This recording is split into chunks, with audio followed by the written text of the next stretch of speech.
Two, and one. Good morning, everybody. This morning, we're going to be talking about purpose-driven sales. I'm going to completely shift your mindset as to what it means to be a sales person and open up your mind a little bit to the fact that you can use sales in every aspect of your life. Maybe you're an artist that thinks, well, I don't care at all about sales, when in reality, you need to get into the best gallery on the face of the earth. You need to network and build those relationships. You want to get around other artists that you aspire to be like.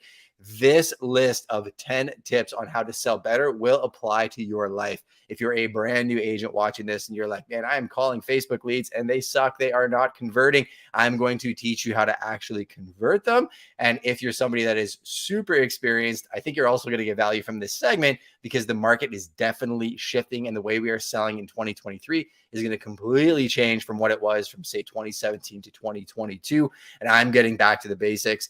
If you've never met me before, my name is Justin Conoco. I own a real estate brokerage called Prime Real Estate, the most trusted name in real estate. Prime Media Productions, which is our production company and the agency that serves the real estate business. And I literally have talked to tens of thousands of people to find out what they need. And I have sold thousands and thousands of homes. So I have a lot of data on interacting with consumers. Fun thing about what I do in the real estate space is most people at my level are trying to get out of production. They're trying to just build a team, send the leads off to them, sit on a boat in Costa Rica, which I get that. I understand that that's the life a lot of people want to live. It's not a life that I want to live. I like being belly to belly with consumers because I was one of those consumers at one time.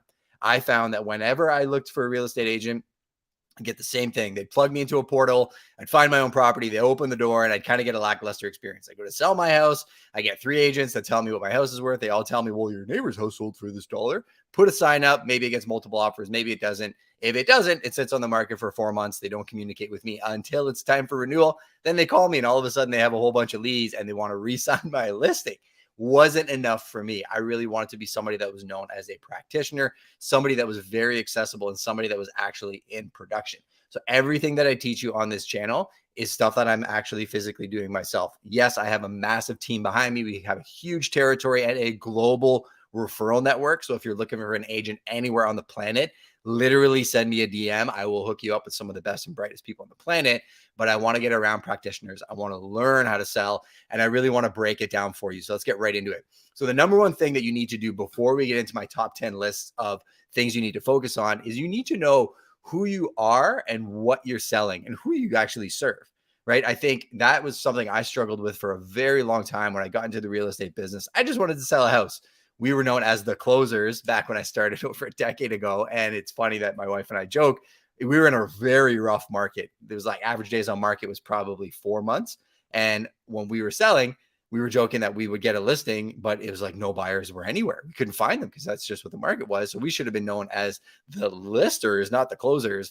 But that really helped us hone our skills because it made us think about, well, who is the person that we're looking for to serve and what do they need from me? So I want you to write down in the comments, who is the person that you're actually serving and how could you actually serve them or what do they need? I want to know who we're actually talking to, and I'll get to all the comments and the people that are here in a minute. There's a bunch of you here. Second thing I actually want you to pay attention to is be honest about your skill set, right? If you go back to me when I got into real estate, I didn't have a massive skill set. I was licensed. I did the real estate courses, which in Canada don't really teach you much about real estate sales. They teach you the basics, but what they teach you in the actual course is not how you actually conduct business. The reason that they do that, fun fact, is there's no standard business model in real estate. You have all these independent contractor companies that operate differently. So from a compliance perspective and a risk management perspective, they can't tell you how to work because who knows who you're going to work for and how they do things. So the way that I did it was I got around people that were way better than me. I reached out to people like Scott McGilvery, Ryan Serhant. I looked for people, not even in my city, people that were doing what I wanted to do at the highest level. And I started looking to model what they were doing. This was very, very early on in my career. Since then, some of those people have actually gone on to become my mentors and have a huge impact to who I am today. But be honest about your skill set. And the best part about that is as soon as you're honest about your skill set, then the next step is figure out what you need to learn. Right? In real estate, I need to know the market better than anybody. It's not super complicated. A lot of agents think I need to know how to do reels and go viral on TikTok because I watch Selling Sunset and that's how every agent sells. We'll get into that. But I think the first thing you actually need to be good at is understanding the market.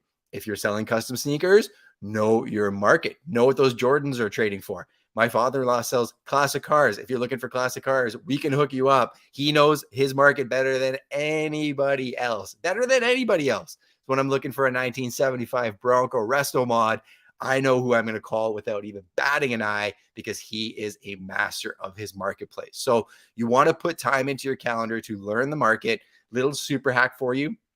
From a time blocking perspective, I put time in my calendar every day to learn. It is in my journal. It's a tick box. Did I spend at least 30 minutes learning something? And I think you need to be intentional. So once you know who you are, who you serve, and what you want to become, then make sure you're putting some time block in your calendar to be learning every day. Then after your learning time block, I would encourage you to spend time prospecting. So people don't spend enough time prospecting. Again, they're so worried about becoming famous and viral. They're not actually reaching out to consumers. I call it your finder time. Again, my mentor, Sirhan, that's his term. So I'll give credit to him for that. But every day in my calendar, I jump into my CRM and I go through my database. And maybe you don't have anybody in your CRM. That's totally fine. Open up Instagram or LinkedIn on one screen. Open up a CRM on another screen. If you don't have a CRM, there's videos on this channel you can watch for how to set it up. But just, maybe start with an Excel spreadsheet. Take a name of somebody you recognize in the story bubbles from your community that maybe you can serve. Write that name on the Excel spreadsheet. Then reach out to that person in their stories maybe and say, hey, how are you? Don't even talk about sales. Maybe look at what's going on in their life. Comment on that. You check that box. That's prospecting, right? It doesn't mean that you're selling them something. It means you're engaging with your community and building your community. And literally, it starts with one person at a time. And I would challenge you, do 10 people a day, 4 days a week if you can. 5 days would be better. But even if you only did 4 days and you added 40 people to your database, think about what that's like for 52 weeks a year times 10 year and the compounding effect of those people introducing you to other people. I cannot stress enough how important prospecting time is. And I'll do another video on this channel. If you want to see it, jump in the comments, let me know, and hit that subscribe button so you don't miss it. The next step after you find is you need to deliver on your promises. It's all well and good to find new prospects. The biggest mistake real estate agents make is they have 953 people in their database, yet they're searching for new people and they're not delivering on their promise to the people before them. The way I like to do it is keep it super simple. The biggest mistake I see in that follow-up, writing a novel email. Hey, Kim Walsh-Phillips, it's Justin Conoco. I heard you're launching a new course. And then I write 3 pages of text she's never going to read.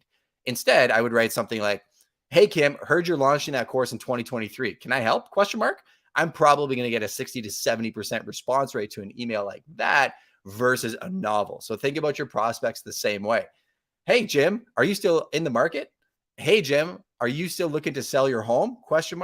When I send out messages like that in the tens of thousands, my response rate skyrockets. And then my delivery after that becomes a lot more tactical. Because if they signal no, they're not in the market, fantastic. I'm not going to spend half an hour appraising their house and giving them a value when they're not even going to sell it. If they say yes, then I can move on to stage 2 and then give them an insane amount of value.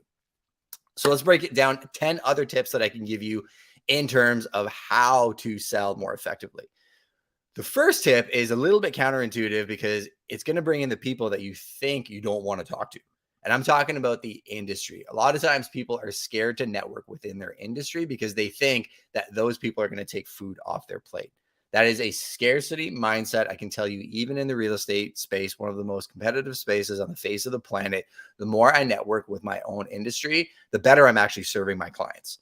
The reason I do these live streams and the amount of content that I do on all the different platforms is so when my client Mike does a price reduction on his property and needs to relaunch, I have a bigger platform and people that are actually engaged with my platform than my competition, right? And my competition knows that when they have that same problem and they've supported me, I'm going to support them and make them look like a hero. So in that prospecting or that finder time, I'd also challenge you, look for customers, but look for people in your industry that are competitors that you can turn into collaborators. And who knows, some of the best partnerships on the face of the earth can even come from those collaborations. I'm going to jump into some of the comments actually, because there's a whole pile of stuff here. If you're ever watching the stream and you want to join, it is Friday mornings live, 7 to 7:30 a.m. I see you. Good morning, Olivier Maurice. Kim Farr, you are steady. You are always here. I also see Miss Sheila Santini, Leadership on Demand. Nice to see you. Stars Tina. All the energy in the world. I appreciate you. Dora Marie, as always. Linnell Burns, Malcolm O'Brien. Man, there's a pile of you. I see Bella. I appreciate you so much. Gilbert, good morning from Montreal. That's my hometown. I appreciate that so much. It is very cold up here in Canada right now. And I know in the States, it's fairly cold as well, too. So what I'll do is I'll actually give you guys a little bit of love on the live stream, and I will show you a photo to give you a little bit of encouragement.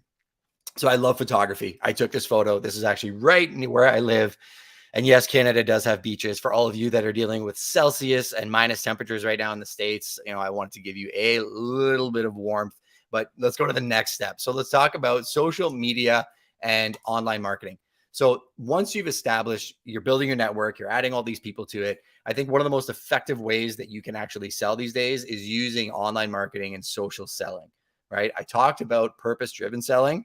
Why do I word it that way? I word it because I definitely want to have an impact in my community over and beyond being a salesperson. A lot of people get it twisted and they think you're tricking people into buying something they don't want. I completely disagree with that. I think service is the highest calling possible, and sales allows me to do that at a scale that I never thought possible. So I use social media and online platforms to really find the communities of people that I want to interact with. And here's the real reason. I have multi-billion-dollar companies that work for me. Zuckerberg, Justin Conoco's employee. All of the people that run Google, YouTube, TikTok, LinkedIn, Twitter, Elon Musk works for me. And the reason that he works for me is I'm very thoughtful about how I use these platforms as tools, and I do not allow the platforms to use me as a tool. So when I find myself doom scrolling on LinkedIn or TikTok or those platforms, I actually have a trigger that makes me realize I need to make sure that I'm going to put 10 coins into the meter for every one that I take out. What do I mean by that? I mean, going into the platforms and interacting with the right communities of people, and actually writing that I don't want to, or hiding certain content or deleting certain content off my feeds to tell the platforms what I want to see. Huge mistake people make on online marketing is they just get sucked into the negativity and the anger and the vitriol that lives online, and then they complain about the platforms. Fun fact, the platforms simply amplify what you enjoy watching. So if you're watching car accident videos and fights and people fighting, and you're getting angry with people and saying stuff you'd never say to their face, I would challenge you to just stop that completely and just use this as a motivation trigger to just hide that post, press an X button, say you don't want to see it anymore, and then pour more positivity into the people that you actually want to work with. Another way that I use social selling, I'll share my screen again, is I use video like nobody's business. So yes, I'm wearing a backwards hat. It's early in the morning and I'm doing a live stream, but this video is actually an example of how I use social media and content marketing to tell stories. The very first couple seconds of this video, I'm being very tactical about who I'm speaking to. Are you looking for a luxury home estate that makes you feel like you're in the country, yet have access to everything? Stick with me in this video. I'm going to show you XYZ. Then I proceed to try and deliver as quickly as I can. This house is absolutely bananas. We do edutainment. So we do education and entertainment at a level where I'm giving them information they cannot find online. This has actually allowed us to pop over 1 million views on YouTube. We convert 30 to 40 leads per month off our organic Google and YouTube strategy. Also stuff I share on this channel. If you ever want to see that, jump in the comments or hit subscribe. The other way that I also use online and social selling content is what I do is I separate my channels to two. Let me actually get rid of the screen share so I can explain it. Justin Conoco, the person you're looking at now, is a real estate agent in production that owns a couple businesses that people like you like to watch because I help you get better at what you do. I help you sell more. I help you be more productive. I hold you accountable. Amazing. Excuse me. That's one audience of people. The other channel, this prime channel, is consumers. Again, if you're looking to buy or sell real estate in Southwestern Ontario, Canada, this is the channel you want to go to. I give you market updates. I give you property tour videos. I take you into communities. I show you the pros and cons. They're completely separate channels, and I'm very specific about the voice I use on both channels. Why? Because if you're watching this channel, you're more likely to say, hey, Justin, I need a realtor in Austin, Texas. Do you know anybody? Sure do. Hey, Justin, do you know a real estate agent in Manhattan? Sure, I'll connect you with Sirhan. That channel, or this channel, sorry, is very geared towards relationship and community building. I'm a people connector. That's what I do. My real estate brokerage serves consumers. So when you're using online marketing, the reason I'm stressing this so much is you definitely need to pay attention to why you're there. right? And I'm not trying to systemize it or put it in a box or give it so much structure that it chokes you. It actually gives you freedom, because when I'm making content speaking to the consumer about the interest rate hikes and what's happening, I can be very dialed in and deliver an insane amount of value. And then I can stack all my strategies underneath that. So if I have an online strategy that maybe starts with a newsletter, which I've spoken about before, super important, I can actually take that structure of that newsletter and let it trickle down into the rest of my content. What am I giving you? I'm giving you market information. I'm showing you insane properties and giving you access to private masterminds and so on and so forth. Every single one of those posts can then become a social post, LinkedIn blog content, tweets, all that fun stuff. And I can do other videos on that as well. If you want a video on how to use a pillar piece of content and structure micro content from that, let me know. But let's get into the other 10 tips into selling. So number 3, offer exceptional customer service. So you've established a brand, you're putting content out online, you've got a consumer. The customer service piece to me is where a lot of people fail, because they just don't deliver on their promises. They tell people this is what it's like to work with me, but then when they actually start working with them, they drop the ball. The reason they drop the ball, they overthink it. So when you're talking customer service, don't think about what you want from the relationship. Think about what the person you're serving wants from the relationship. And again, my content speaks to you in whatever industry you're in. Let's pretend you're a personal trainer. Maybe Justin just went through a surgery and is in recovery and he needs to dial in his diet. And maybe you could do some research into finding out what movement patterns are good at 6 weeks of recovery. That is an insane amount of customer service that I would pay good money for. Maybe I'm trying to buy a lakefront property in Grand Bend, but I'm not sure what the water levels are doing. What's my beach going to be like in 4 years? And Justin goes out and gives me a whole map of the cycles of water over the last 100 years and gives me information that I didn't have to go source myself. What questions can you answer for your customers? And the Four Seasons, the Ritz-Carlton, Disney does this insanely well, where they're actually trying to pay attention to what your needs are before you even need them. And it's why they can charge what they charge. Then number 4 would be stay up to date on market trends in your industry. I don't care if you're in mortgages, you're a lawyer, you're a real estate agent, what is happening in your industry. The number one reason people pay me is they know they're getting an expert. They know I'm doing my homework. I'm obsessed with learning. I'm obsessed with paying attention to what's happening in the marketplace. Case in point, market shift happened in May. I read the book Shift by Gary Keller. I actually got David Hill, who's an absolute monster, to come in, train my entire staff. I started collaborating with people like Glenda Baker and a whole bunch of awesome people that I knew across North America. What has happened in previous shifts in the market? How do you sell in a down market or a buyer's market? We were 4 months ahead of the competition, and we're still transacting where a lot of other people are just putting their hands up. So people will pay you if you're an expert at what you do. Number 5, follow up consistently. This goes back to what I said about a CRM. Here's a very basic way to follow up with people. A lead is somebody you've never talked to, you've never met. You should probably call them right away. If they're clicking on your link, they're clicking on everybody else's link, and speed to lead is absolutely key. Make yourself accessible. People tell me they're a bit too busy to pick up the phone. I promise you, I'm probably busier than you are, and I still pick up my phone or text people back right away. They appreciate that. If I tell Kim Walsh Phillips, oh, I can help you, you know what? Let me just get back to you. If I don't get back to her, that is a signal of who I am as a person, and it's going to impact our relationship in the future. If I do follow up within a week and I give her that value in the market that she didn't have to go and source, she's really going to signal that, ooh, this guy is high value and maybe we should be building a collaboration or relationship together. Follow up with people faster than they follow up with you.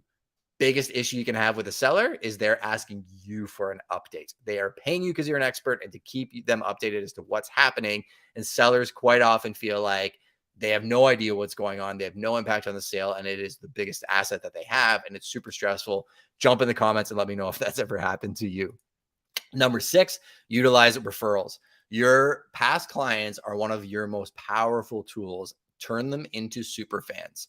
I literally am going to do my best to message every single one of my past clients, send them a video message, hopefully send them a gift, connect with them in some way over the next quarter, because it's very important to me to value them as much as they value me. And I'm not doing it in a way where I'm trying to monetize them. I'm doing it in a way where I'm following up on the man that I want to be. I want to be a good friend. I want to be somebody that thinks about the people that I care about. So I use a CRM to do that. So I have it set up in my CRM that every quarter it reminds me, have you talked to this person? And sometimes I don't need to talk to people every quarter. We've interacted in some way. I know what's going on, but It keeps my radar sharp. So you want to follow up with your leads right away. I'd say you want to follow up with your past clients every quarter. Any referral partners that have ever sent you business, I would say follow up with them on a quarterly basis as well too, and see how you can serve them. You'll be shocked at how much more business you'll get that way. The last tip about utilizing referrals, ask for referrals. A lot of times in business, different situations happen. And if you're ever in a position where you can be tongue in cheek with your clients and say, hey, yeah, no, happy to take care of you. We're going to do this. We're going to do that. Just don't forget me and give my name to whoever comes across when it comes to real estate. Has helped me generate an absolute ton of business. A lot of times people ask me for valuations. Maybe a lawyer needs one. Maybe somebody needs a favor, and I'll do the valuation for free. Sure, I could charge them $500 for it if I wanted, but I don't. A lot of times I just tell them, I actually, you know what? I'm going to give this one for you for free, but you're going to have to work for it. Can you give me a review on Google and let me know anybody that is looking to buy or sell, and give them my cell number and then follow up with them. Then number 7, leverage your personal brand. If you don't have a personal brand, start building one today. And your personal brand is that person that you want to be. Start acting like that person today, and then start making those connections. And then you'll be able to leverage that personal brand down the road. Number 8, get involved in your local community. I like to do this from a belly to belly perspective, and I almost use it as a content creation hack as well too. Content creation is nothing more than documenting your journey. And if you're being authentic to who you are, and you can start getting in the habit of realizing that you should capture those moments throughout your life, getting involved in your local community and collaborating becomes so much easier. Doing a story about the coffee shop that you love going to and the barista that takes care of you, and tagging them and telling everybody to go follow them is a very easy way to get involved in your local community. Doing charity drives, showing up for events, sitting on boards, and doing things that maybe you think are a waste of time might end up being the very best application of your time you've ever had. Because as you build those relationships, it builds your networks, builds your referral networks, and the snowball really does roll downhill. Number 9, offer value to your clients. So this is a super hack. If somebody reaches out to me cold, right, the best way that I can convert that lead is giving them what they're asking for and then some. Here's an example. The amount of leads that will call on a new home development site is insane. You're talking in the thousands. And quite often they're shopping multiple sites, and they're just asking you for your price list. What deals are you doing right now? What are your deposit structures, so on and so forth. In that first discovery call, typically what I'm going to ask for is, do you have a house to sell? Are you currently in the market? What's your timeline? That's it. I'm trying to keep it super, super simple. Then before I even get to the next call, a lot of times I'm looking for, do I have any delivery assets I can give them right away, right? And if I'm in the mindset of working on that specific project, I know the comparables. I know a house that just sold that maybe wasn't posted online. I know a house that maybe the seller's desperate and they don't want to buy an actual new home. They need to move today. Here's a house that we can get a $100,000 price reduction on right now because I spoke to the agent, got a great relationship with them. Do you want to see it? That's going to get a much higher conversion rate than if I simply just send them the sales package for the new home development site and then completely forget about them. I think people do not lead with value in my industry as a whole, which is a huge opportunity for myself. But I think in everybody else's industry, they're so worried about counting their own money and their own little world that they're not thinking about the people and the value of the individuals that they're working with. And I can tell you the lifetime value of a super fan client that you are delivering an insane value to is beyond anything you could possibly imagine. Because I always say we make a lot of money selling real estate, but we become wealthy through the opportunities that our relationships bring us. So if you go to the very beginning of this episode, we talked about how, getting clear on who you serve matters. If you're very clear on who you serve, as you provide more value, you're going to attract more of those people. And guess what? The people that you want to serve know more of the people you want to serve. So over deliver on the value piece and be honest with yourself. Are you delivering value, or are you just checking the box? Number 10, start the cycle again. Continually educate yourself. I am in a constant run of learning. I am in webinars every single week. I've almost overloaded myself last year with too much learning. So this year I sat down and I did a strategy Sirhan gave me. And he said, in 60 seconds, write down, where do you want to be in 24 months? And I know exactly where I want to be. I know exactly where my YouTube channels need to be. I know exactly where my real estate business needs to be, my personal life, what I want to achieve. So all of my education is now lined up with that.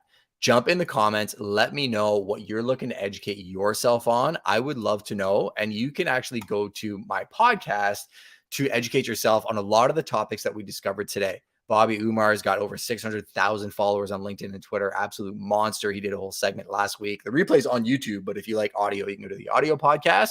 Building a Referral Network. The episode with Carlin Eckert was insane. She runs one of the largest real estate Facebook groups. She sent me the best power bank of all time. She's amazing at building a great referral network. We talked about building an actual real estate team with the surgeon of real estate, Mike Heddle. We talk about team building with Chris Keller, social media must for every agent. Tom Challen's been on this channel. Glenn Lundy, Ryan Serhan, Scott McGillivray. Literally, the list goes on and on and on. This channel and the Prime People podcast is simply a place for mind share. I'm not selling you anything. So if you got any value from this episode, all I ask is you share it with somebody that you know that you think might appreciate it. Maybe give us a shout out on YouTube, tag us, like us, hit that subscribe button. And more than anything, let me know what you want me to cover. I literally do videos all the time based on recommendations of the viewers. You're actually helping me. So let me know any topics you want covered, and I promise I'll get it on the list. Have a wonderful Christmas, and I'll see y'all in 2023. Thanks again.